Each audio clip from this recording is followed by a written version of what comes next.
Bonjour à tous, c'est Gate71, on se retrouve aujourd'hui pour une vidéo spéciale coffre de clan. Donc dans les news, vous avez dû voir que le coffre de clan allait être supprimé, en fait. Alors si la page veut bien charger, donc... Voilà, en bref, on va juste voir pourquoi le coffre va être supprimé, en fait. Donc voilà, donc nous voulions supprimer... concernant le projet du coffre de clan, ne soyez pas surpris lors de la mise à jour. Nous allons le supprimer, les récompenses normalement gagnées grâce au coffre seront redirigées vers une nouvelle fonctionnalité qui augmentera les récompenses. Vous ne gagnerez que de petites récompenses pour commencer. En jouant bien régulièrement, vous pourrez gagner bien plus qu'avec le coffre.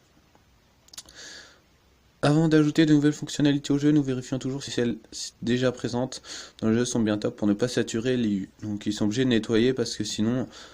le jeu buggerait trop facilement. Ces derniers temps, nous n'étions plus satisfaits du coffre de clan, peut-être parce qu'il fait partie du jeu depuis longtemps, qu'il y a un effet de lassitude, ce qui est vrai, puisque certains gagnaient des légendaires en faisant beaucoup de couronnes, et d'autres en faisant peu de couronnes, pardon, et d'autres en faisant beaucoup de couronnes n'avaient parfois un coffre que minime. Nous savons que le coffre de clan permet de surveiller l'activité du clan, de voir qui accomplit sa part du travail. Cette information est capitale à la réussite du clan, nous voulons donc que cette vérification reste possible, même sans coffre de clan. Donc voilà, on pourra toujours surveiller qui est actif ou pas et toujours pouvoir recruter des membres actifs si certains sont inactifs, ce qui est plutôt pas mal. Alors on va se retrouver tout de suite du coup pour faire des combats en 2C2 pour profiter de ces dernières heures de coffre de clan avec les membres du clan. Donc on se retrouve à tout de suite. Donc on est parti avec Monoké, 13ème du clan, record à 4057. Il joue un deck Zap niveau 13, Mini PK niveau 9, Sorcière niveau 6, Mineur niveau 2. Donc voilà, Mini PK 720 dégâts, 1361, même niveau que le mien. Allez, on est parti. Donc là, on vit les dernières heures du coffre de clan, donc c'est bien de faire des 2C2 avec les membres du clan, c'est sympa. Et ça permet d'avancer plus rapidement et convivialement, parce qu'en 1C1, on fait en général beaucoup moins de couronnes qu'en 2C2. Alors voilà une petite princesse, donc son mineur devrait suffire, sauf si on nous met un gang entre... Ah voilà, ah c'est bon. Voilà, donc moi je suis à 10, il va falloir que je commence à poser mes troupes, parce que sinon... Alors il a... Ah oui, c'est vrai qu'il a la tornade, alors ça promet d'être pratique avec les decks cochons. Ok... Alors, donc moi je suis toujours à 10, mais j'ai l'impression que l'adversaire il joue pas là, parce que moi je ne joue pas. Et on prend quasiment pas de dégâts quand même. Alors il y a du barbare en face, ça risque d'être un peu problématique, mais on a quand même le bébé dragon et la sorcière pour s'en débarrasser, et le mini PK. Attention, oh, très belle roquette de l'adversaire. Le géant qui va quand même arriver à la tour et taper. À barbare d'élite 13, va falloir défendre... Ok, on va laisser le barbare taper à gauche. Ah, ils nous ont activé la tour du roi, c'est sympathique, merci. Je m'excuse, je suis un petit peu enrhumé. Alors, la gargouille qui met un petit coup. Ah, cette princesse, elle va nous embêter. D'autant plus qu'il n'y a que moi qui ai des flèches. Bon, son mineur fera quand même un petit peu le taf. Allez, on va mettre un mini PK pour défendre ce cochon qui ne fera pas beaucoup de dégâts. Elle a un petit zap à rater. Non, ça va. Qui aurait pu être mieux placé quand même. Là, on va s'attendre à un gang de gobelins, mais alors, faudrait se débarrasser de la mousquetaire. Non, le mini PK qui part à la tour, mais le gang, finalement. Ok, on va défendre ce gang en préparant un bébé dragon. On va pêche sur la droite, en essayant de garder le bébé dragon. Oui, c'est bon. Ah, les barbares. Allez, qu'est-ce qu'ils vont nous faire mal? La boule de feu qui va faire... Ah, la tour de l'enfer, la poule de feu qui va nous faire le plus grand bien. Le mini PK, un coup. Et non, le chevalier qui a pris l'aggro, du coup, la tour devrait quand même tomber avec le bébé dragon qui tape la tour, plus le chevalier, voilà, c'est fait. Bravo, Monoké. On devrait remporter cette game. Il n'y a plus qu'à défendre le cochon comme il faut. Alors, le mineur qui bien tankise aussi pour ses gargouilles et ce bébé dragon, il a quand même de la vie, le mineur, hein. Faut pas se leurrer. Alors là, on a un double mini PK, prince. Voilà, donc là, je pense qu'ils ont clairement compris que c'était perdu pour eux. Donc là, on va aller au perfect, c'est bien. Alors, à savoir que pour le coffre de clan, quand vous êtes en 2C2 et que vous faites des couronnes, quand vous en faites 3 quand vous faites un 3 couronnes, c'est 3 pour vous et 3 pour et 3 pour votre partenaire. Du coup, ça rajoute 6 couronnes au clan.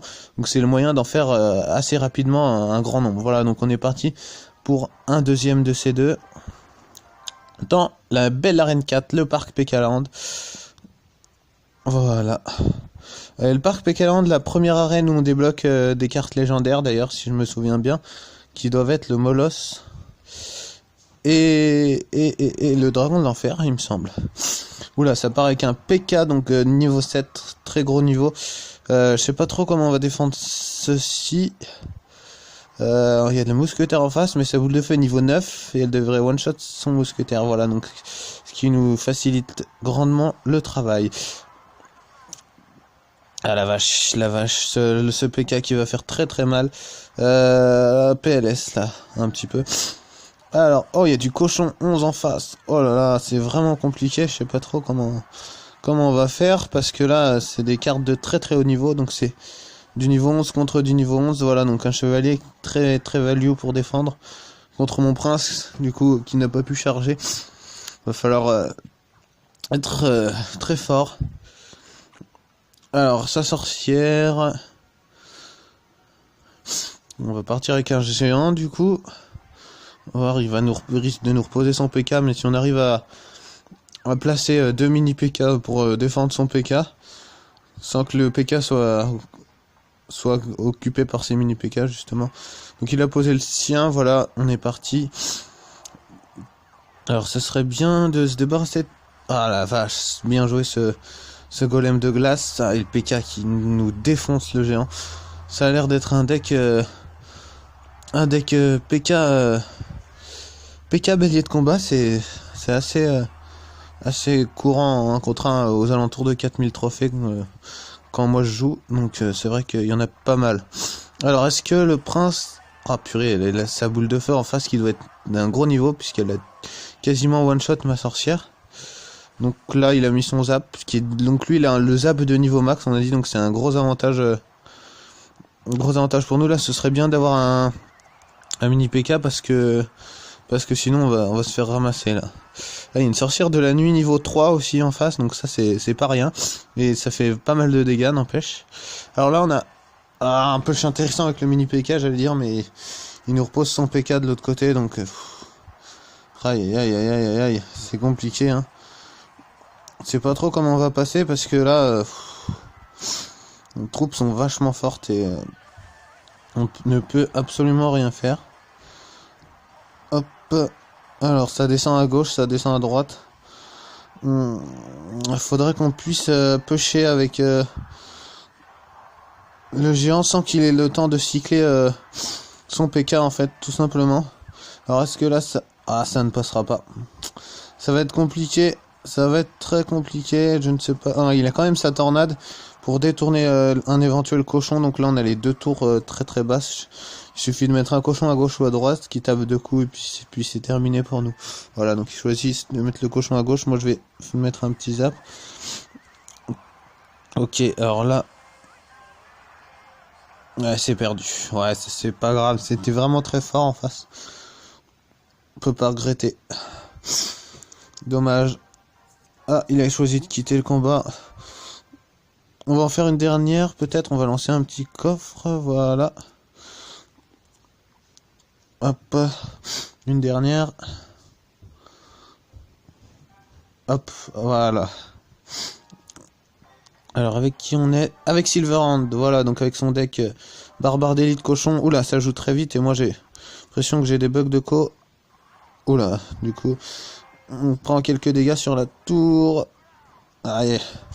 Alors Silverhand, barbare d'élite de niveau 13, donc barbare d'élite c'est très facilement défendable, mais s'ils sont bien accompagnés, ça fait toujours beaucoup de dégâts et il suffit d'un push, quoi. C'est-à-dire que bon, vous pouvez très bien avoir la tour adverse à 3200, mais dans les 30 dernières secondes, sortir un... Merde, j'ai joué un bébé dragon, alors que je voulais jouer un mini PK ou un électro. Alors ok, le méga chevalier qui ne tapera pas. Donc il faut verrouiller là avec ce méga chevalier qui peut être très dangereux. Donc on a le mini PK qui coûte 4, qui est très bien contre ce méga chevalier qui a été nerfé mais qui reste tout de même assez fort, je trouve. Voilà, donc là on a un mini PK de niveau 10 en face. Alors il faudrait faire l'ennemi un zap. Aïe aïe, on va prendre un coup de mini PK. Barbare d'élite enragé. Aïe aïe, on perd la tour. C'est dur. Ouais. Alors là, ça devrait le faire avec... Oh là là, la vache. Alors, oh là là, ils ont un counter pas possible avec le mini PK. Tac.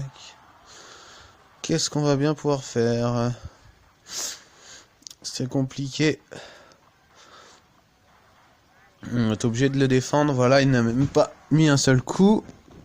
Alors, il s'agit de jouer ses barbares d'élite. Donc il a... Ah là là, au niveau maximum, mais ça ne suffit pas. Ils sont déjà morts, tués par l'armée de squelettes. Le bébé dragon qui va arriver à la tour et qui va nous placer 3 coups. Donc la tour descendue à 2000. Avec un bon push barbare d'élite, ça pourrait passer. Ou un push cochon. Alors on va tout de même essayer de passer à droite. Je crois qu'il a une boule de feu, hein, il me semble. D'ailleurs. Il joue son méga chevalier. Ah, c'est embêtant ça. Alors faudrait que les gargouilles se débarrassent du... Oh la vache. Ah, qu'est-ce qui fait mal ce méga chevalier. Alors on a le cochon qui est passé. Le cochon qui tape 1 fois, 2 fois, 3 fois. Allez, hop, on sait... Ah, la tour qui est descendue à 1000. Les 2 bébés dragons, peut-être. Allez, pour la rédemption. Et... Ah. Oh non, 4. Double flèche. Ah, c'est n'importe quoi. Ça passe. Bravo, Silverhand. Alors, on est parti de l'autre côté en arrachant ce match nul. Alors, faut pas oublier qu'ils ont des barbares d'élite. Donc, c'est un niveau 12 en face. Ce sont des niveaux 12, du coup. On va essayer de push géant. Là, à droite... ce mini PK qui va faire super mal encore une fois. Le mini PK, si vous l'avez, n'hésitez pas à le jouer hein, parce qu'il est vraiment très fort. Là, faut pas le laisser passer parce que s'il tape un coup, ça va être vite compliqué en fait. Ils ont des barbares d'élite, donc là, on se dirige vers un match nul, je pense. Mais on aura bien remonté. Alors, donc là, une boule de feu. Oh, le mini PK. Ah non, ça ne tapera pas, donc on va se diriger vers un match nul. Probablement. Voilà. On va essayer de protéger ce mini PK, ce cochon, mais sans succès. Donc voilà. Alors, du coup, un partout, un bilan mitigé. Donc voilà, le coffre de clan qui est niveau 5. Donc ça fait un jour, quoi, 14 sur 170. Donc là, on est 48 dans le clan, n'hésitez pas à rejoindre. Donc là, on a passé les 39 000 trophées de clan, là, pour cette saison déjà. Vous voyez, moi, je suis déjà à mon combattant 2, 4332. Et là, actuellement, on a environ... On a 36 membres déjà qui ont participé, donc c'est pas mal au bout d'un jour de coffre. On a des membres très actifs, voilà. Donc il reste 2 places dans le clan, si vous voulez venir, il n'y a pas de problème. Je vous remercie d'avoir regardé cette vidéo. On se retrouve prochainement peut-être pour du Clash of Clans. Voilà, à très bientôt. Ciao.